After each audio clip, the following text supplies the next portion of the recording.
এক রাতের বৃষ্টিতে সারা কুচবিহার জলে মগ্ন।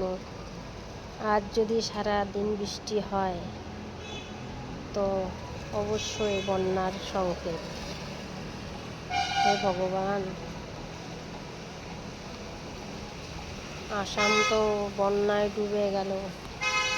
আমাদের যদি কুচবিহারে এরকম হয় আমাদের কি অবস্থা হবে।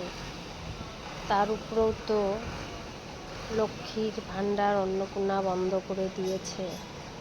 এই মাসে এখনও আমরা কেউ পাইনি। মনে হয় না আর আশা রাখলে সে আশা পূর্ণ হবে।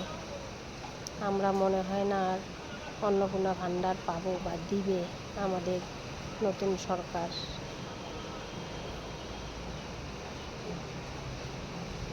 দেখো বন্ধুরা, কুচবিহারের জলে মগ্ন।